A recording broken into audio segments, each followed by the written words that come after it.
Hello, and welcome to The Soul of Business with Blaine Bartlett. I am your host, Blaine Bartlett. Hey, folks, we've got a treat today. I have been spending a little bit of time pre-show talking with Jay Steinfeld, and you are going to absolutely love where we're going to be going with this. Jay was the founder and CEO of Blinds.com, which was the world's #1 window covering retailer. He ended up selling it to Home Depot, and he served on Home Depot's board for a long time. Their leadership team, not the board, but the leadership team for a significant period of time.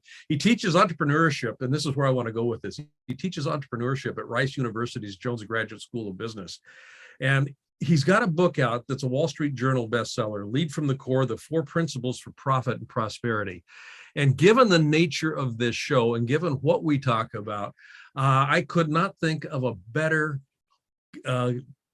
guest that has been in the trenches, that has come out on the other side of this thing, and is in a position right now to really talk about what it takes for you as an entrepreneur, for you as a business leader to actually excel, not just survive. And the whole idea here is, how do we thrive as a business? So Jay Steinfeld, welcome to the show. Blaine, thanks for having me. I'm looking forward to it. Well, I'm going to just start off with a question I typically will ask of most of our guests. When you hear the term the soul of business, where do you go with that? The soul of business.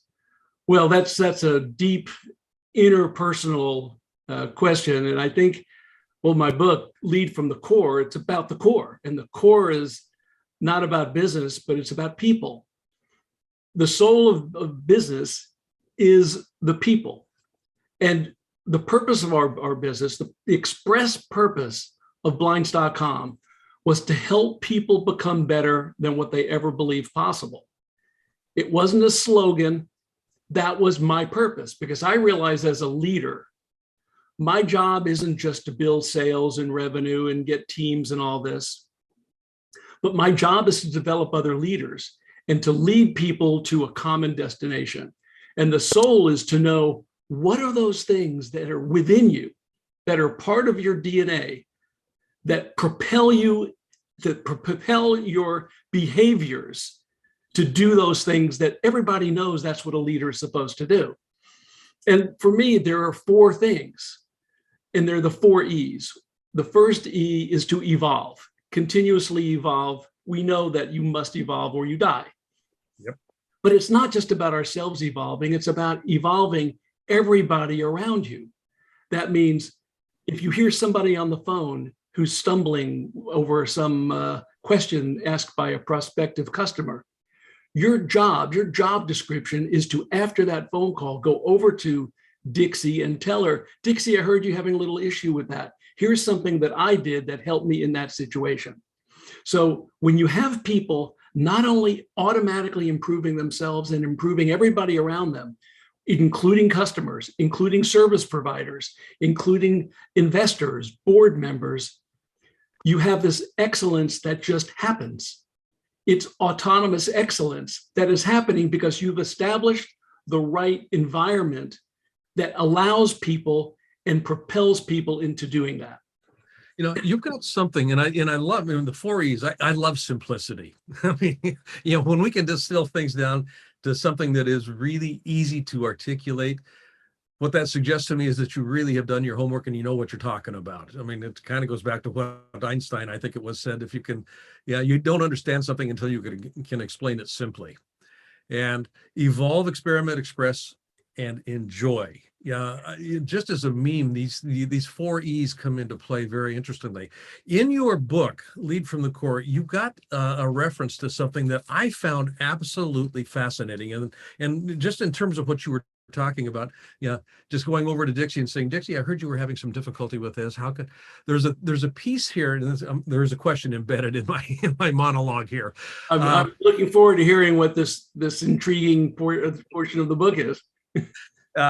Well, the idea of me being willing to just give expertise freely serving as not as a center of accumulation of knowledge in the team, and because it goes in the face of knowledge is power. So people will want to aggregate and hold knowledge in the team, and this is one of the surest ways I've found that teams get destructed and get destructed literally when I'm working with executives in their senior teams. Is we've got folks in different chairs that are holding on to data, information, knowledge, not freely disseminating it because they know that or they assume that it will. They're trying to protect their turf and make themselves their turf. You've got something in place here where you're encouraging people to be centers of distribution. If you've got knowledge, share it freely. And I love the idea of autonomous, this whole autonomous space. The thing that I'm referencing in your book is the Evolve Continuously whiteboard. Yes. This thing, I won't do it justice to talk about it, but I was reading both the preamble into it and kind of everything that you've actually written about around it. I am just intrigued with not only the idea, but I think it's brilliant, but also just how did you find it working in number one? It is amazing. First of all, the most important thing in terms of a core value is the behavior. No question. I'm sure you and all your listeners or viewers know that core value is about behavior, not what you say or what you aspire to be. So evolving is the main thing. But one of the things that we're doing is making sure that people become better just as people, not about achieving anything for the business. Once they become better, they can do whatever they want. So we reinforce this, and we reinforce it, one, with our behavior, two, is with this Evolve Continuously whiteboard. It's a big whiteboard where everybody can see it, and everybody writes on it something that they're doing to evolve, to improve themselves, such as, I'm taking lessons to quit smoking. I'm learning to be a patient driver. I'm learning to spend more time with my children. Personal things. There could be some business thing. And then everybody sees it, and everybody is now pronouncing this publicly for accountability, that I am a person who evolves. And I'm loud and clear about how I evolve as a person. And then people will write, just like they do on social media, little comments and reactions to it, like, yeah, go Trey, I know you can do it. Or how fast is your time now? How quickly are you doing that time now? Things like that. So everybody's supporting each other. And then after about a week or two, when the board fills up, we erase it, and everybody puts up new things that they're working on. So not only are you having this accountability and making these proclamations about, I am a person who evolves, just like you are, but we get to learn about each other. It brings a humanity back into the workplace, because really, we're just people. We're not the accounting department. We are Tim, an engineer in accounting or in IT, wherever it is. So the idea is to learn about people, to respect the fact that we're being vulnerable and saying that I have weaknesses and frailties and I don't know everything and I need to get better. Because as a leader, understanding that there are vulnerabilities in yourself and in the business is refreshing for most people, because people feel like they can't speak up and they can't have a voice, which is what our number 3 core value of express yourself is in part about. To have the freedom to say whatever you want for the good of the people and for the good of the business. The idea of this, board, I love this thing. And you mentioned vulnerability a couple of different times here. It's my bias that all an organization is, at the end of the day, is just a collection of people that are in relationship. That's all any organization is. And if these relationships are working relatively well, the organization's got a pretty good shot at being successful. And the most obvious is the interpersonal relationships, but also relationship with goals, objectives, values, work process. I mean, all of those have relational aspects. Sure. But the thing about the relationships that I find interesting, and I go back to vulnerability, is number one, it's risky. So you've got people actually writing on this board personal things. I'm losing 10 pounds or 20 pounds, or ceasing smoking, or what, it's personal stuff, oftentimes around health. But it can be all kinds of different things here. It has been my experience, and I'm just going to check this out with you in terms of how you, built not only blinds.com, but also how you actually, from a leader's perspective, was, affected Home Depot. And I recognize publicly traded company. There's things that we need to, kind of pay attention to there. Sure. But the idea of vulnerability, people connect through vulnerability and they disconnect through certainty. That's kind of how I've come to experience this human dynamic. Well, vulnerability. I agree with that to connect completely. With. Yeah. In terms of our vision, we had a vision, a compelling 2020 vision, which we established in the year 2015. We said, this is almost going to be impossible to do. We don't know that we can do this, but it is ambitious. And if anybody can do it, it's us. And we're going to work our butts and figure it out together. And we established in a booklet that was written as if it was written 5 years into the future, looking retrospectively back on the last 5 years about what we had become. And a lot of that pamphlet, a lot of that book was about the people that we had become, how we grew as a people, how we developed personal identities beyond where we were. But we always kept the 4 E's. The 4 E's were still part of that, and ironclad as part of the reason why we were able to achieve so much. And yes, there were big revenue targets and all this, but it was our vulnerability of not even necessarily knowing how we were going to get there, but the ambiguity of it was tantalizing. It was compelling. For entrepreneurs, you don't want a simple path. If it's easy, everyone else is going to do it. You want something that's really hard so that at the end of the day, even if you get halfway there, you've still done more than anyone else has been able to do because you were so ambitious in your goal. And when you get people working, thriving on the ambiguity of who knows what we can all become together, you will achieve so much more than what you ever believed. And people will become better than they ever believed possible. And people will feel consequential because they are doing consequential things.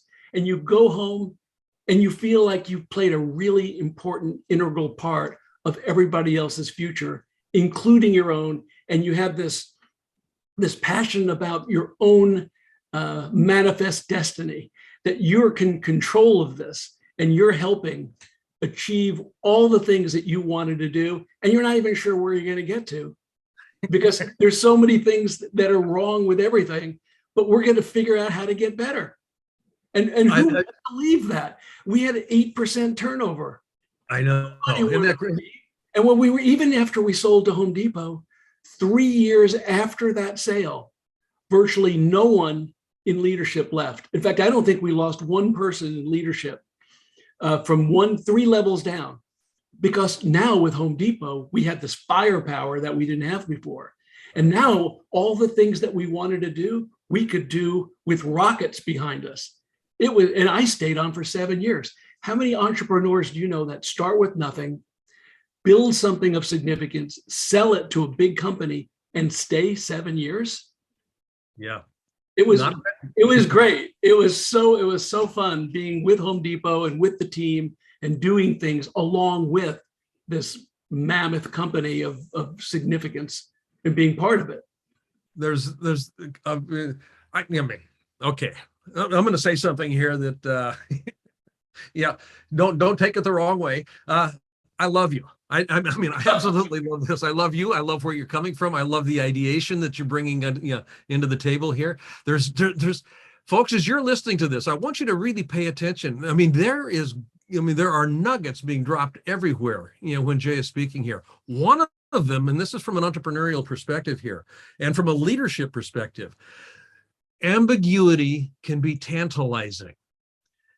Okay. I cannot tell you, Jay, the number of leaders that I've worked with that faced with ambiguity, they just get frozen. It's kind of, oh my God, I don't know what to do. And it's kind of, I just want clarity.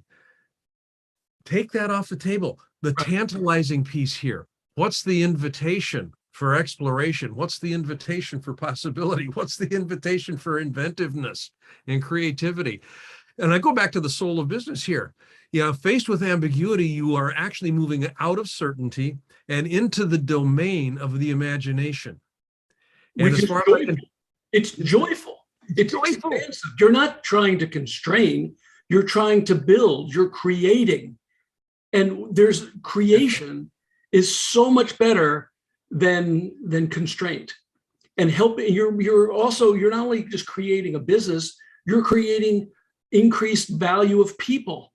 It is the most gratifying thing. And then to see them leave your company and start their own businesses. Oh my God, that's like your child leaving the house, going to school and getting a job and then excelling at that job. It's the same joy that you get by seeing people move to wherever they want to go. Yep. That's beautiful. We're going to come back in just a minute. We're going to take a real quick break here. The people thing. I want to talk about that, and I want to kind of put it in the context of compassion. Compassionate capitalism. Again, we just preparatory to jumping into the show, we had a little bit of a conversation. I want to be sure that we can kind of unbundle that conversation a little bit more publicly. So we're going to take a real quick break, folks. We'll be right back talking with Jay Steinfeld, founder of blinds.com, and just a wealth of wisdom here. Just an incredible. We've got a book that we're going to be continuing to put in front of you here, Lead from the Core, the 4 Principles for Profit and Prosperity. So, Jay, I'll be right back with you in just a minute. Folks, stay tuned. I want to thank you for listening. I want to also invite you right now to go to blainebartlett.com. And on that site, which is my personal website, you'll see services up on the top menu. I'd like you to click on Leadership Mastermind. Now, why I want you to do that is we have structured a mastermind program that is very unusual and it is very powerful. And by going onto that site and clicking that link, you'll be taken to a landing page that is an invitation to join this mastermind. It's a 52-week-long exploration of what it takes to be a highly effective leader in today's fast-changing environment. You won't regret it. And if you've been liking what you've been listening to on these Soul of Business podcasts, how does one become a leader that can keep connection to the soul of business? That's what we look at. That's what we're about in this mastermind program. So again, go to blainebartlett.com and click on the services link. And there you'll find the link to the Leadership Mastermind program. Look forward to seeing you there. Thanks for listening to this little commercial. And now back to our show. Welcome back. Before we took a break, I had said to Jay that I wanted to, kind of hone in on people a little bit. And I was very intrigued with something you said right at the very beginning here. Working with people in such a way that they find themselves doing things that they never thought possible. This and it goes right to the the ethos, the value core that you work with from evolving. Just everything wants to evolve. Nature. If you look around nature, I mean, my last TED talk was nature is the ultimate business guru. And one of the lessons I took growing up on a farm is that nature is always looking for ways to grow. Never, it's always aspirational. Even in the fall and winter, there's that that latency period here, but it's just regrouping for another growth. When you bring people on, and I was just absolutely struck by something else that you talked about in the book. This whole notion of evolution, being better than you were when you came in the door, when you will go home at night. That whole idea. How do you actually get that in place culturally? Because most people aren't accustomed to that as a business driver. That's an important question. I'm really glad you asked that. But I also want to just go back just one step and say, my definition of success is being in the process of evolving and helping everyone around me evolve.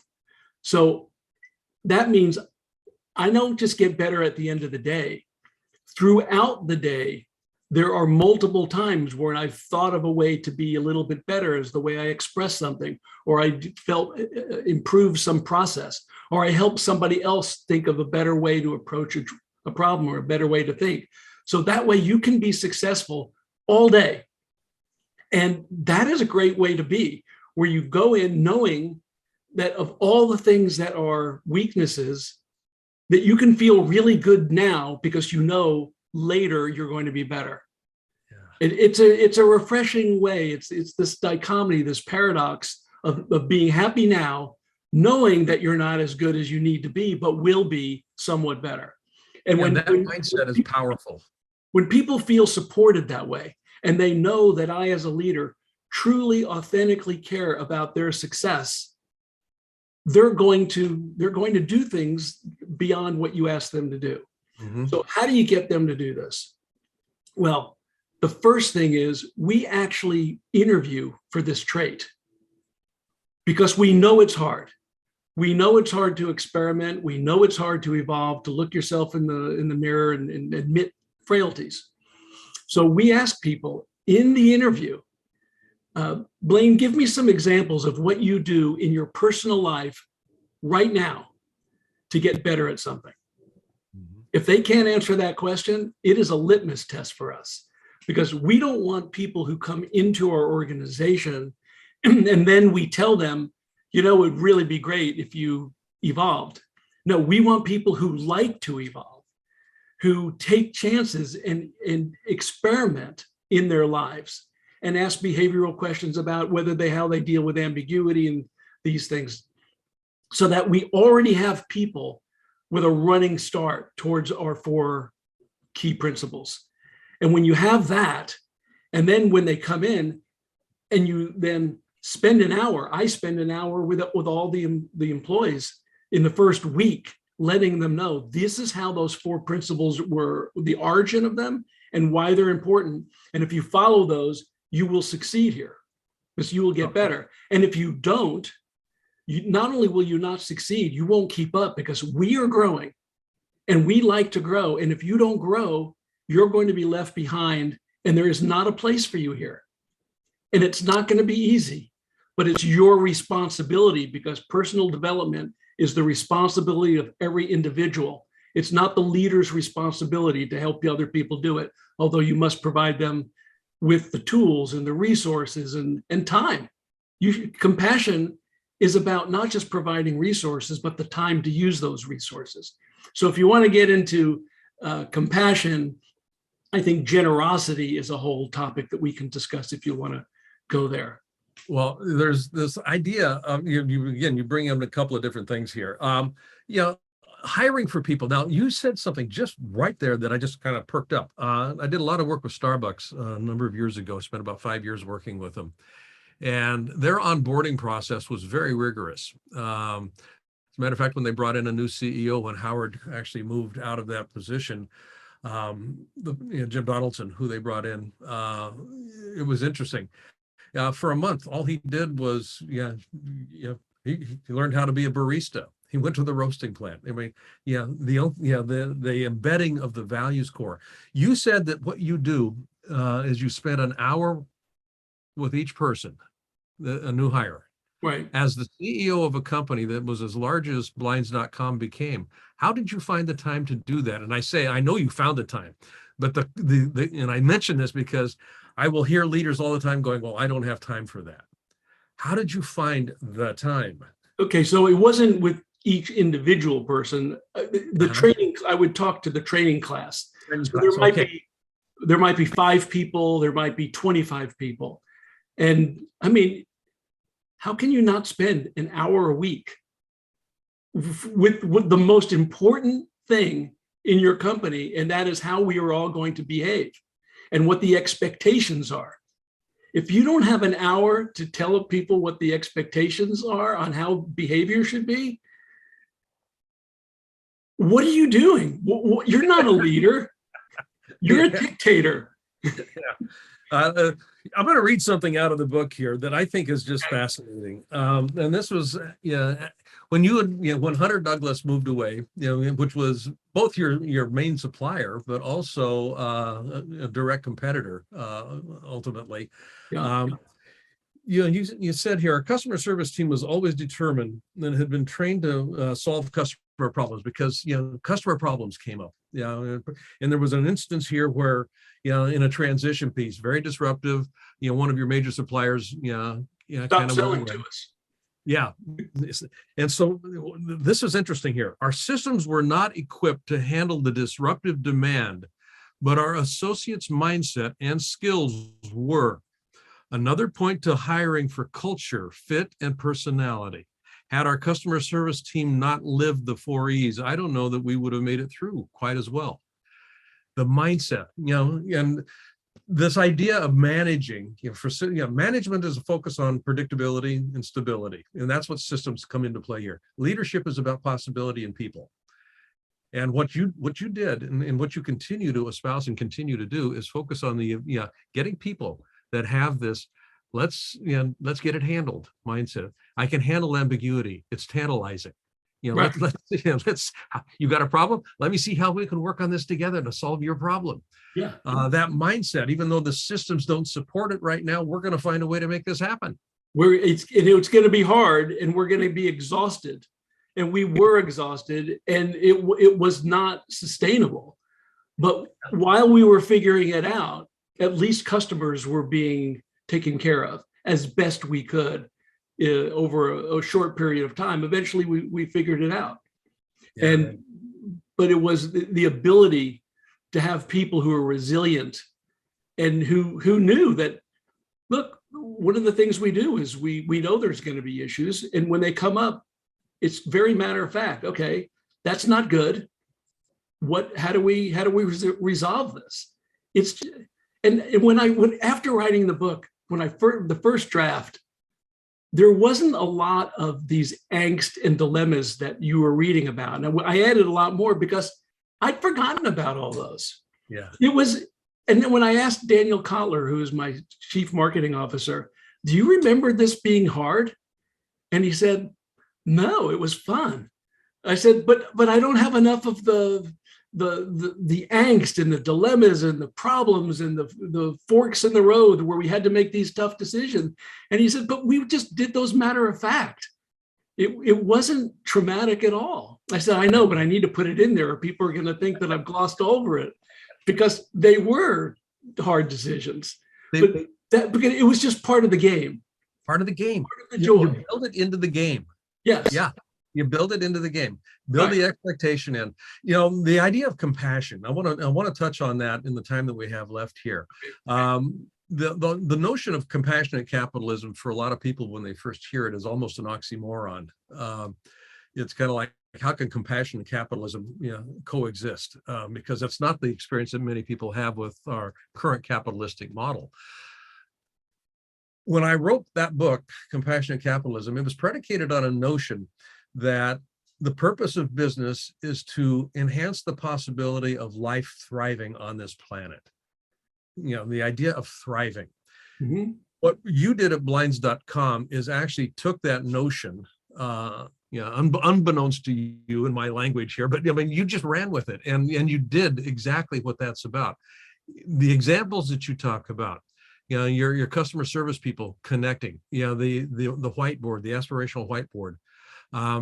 It's all about connection, and it's impossible for me to be compassionate about something that I don't feel connected to. And that is one of the things that I found in a lot of businesses today is they don't feel connected in an actionable way to constituents that are absolutely sacrosanct to the success of their business, whether it's a supplier, a customer, a banker, whoever it might be. All your stakeholders in the broadest sense possible here. How did you, in this, I'm very pragmatic here. How do you run a compassionately capitalistic company? I get that question all the time. How do you run a compassionately capitalistic company? Well, it's much easier because there's so much less stress, because you're actually being respectful to people. How is that? How would you not run a business or any organization without respect? It isn't respect and trust the mandatory in any relationship. So, is that too much to ask? Having a little respect for people? So, to me, there's no oxymoron at all. Yeah. And generosity and compassion is not about giving more money. Although I don't think you should cap compensation. If people are doing amazing, give them an amazing amount of money. Yeah. But it's about giving more respect, more generosity, giving them more voice, listening, asking questions, not just what I want and what the business wants, but what do you want? Where do you want to be in 5 years? And even if it's outside this company, I'll help you get there. And you'll get there faster and better here than if you go out right now. And people said, you know what? I was afraid to even say that, but they say it all the time in our one-to-one meetings. Here's where I want to be. And when you do that, surprisingly, counterintuitively, people work harder because they know you're helping them and you care. Yeah. People will just do more and more than you ask them to do when you just show respect and care and allow them and help them and facilitate, support them to get where they want to go. They're not mutually exclusive. Giving is not mutually exclusive with getting. It's the same thing. Yeah, flip sides of the same coin. Yeah. Folks, we've been talking to Jay Steinfeld. Jay is the author of an amazing book that you want to get. It's called Lead from the Core, The 4 Principles for Profit and Prosperity. Jay, where can people find out more about what you're up to if they are so inclined? Well, jaysteinfeld.com is one place. I am prolific on LinkedIn, so please connect with me there. Subscribe to my newsletter. I'm pretty well out there. If you want to find me, you can do it. You can do it. Okay. Folks, you've been listening to The Soul of Business with Blaine Bartlett. Find out more about what we're up to at blainebartlett.com. There's resources there that are made freely available. Just about everything I have is freely available in one way or another. So do check us out. Jay, thank you so much. It has been an absolute honor and pleasure having this conversation with you today. Thanks. Entirely my pleasure, Blaine. Thank you so much. You bet. We'll see you next time, folks. Take care.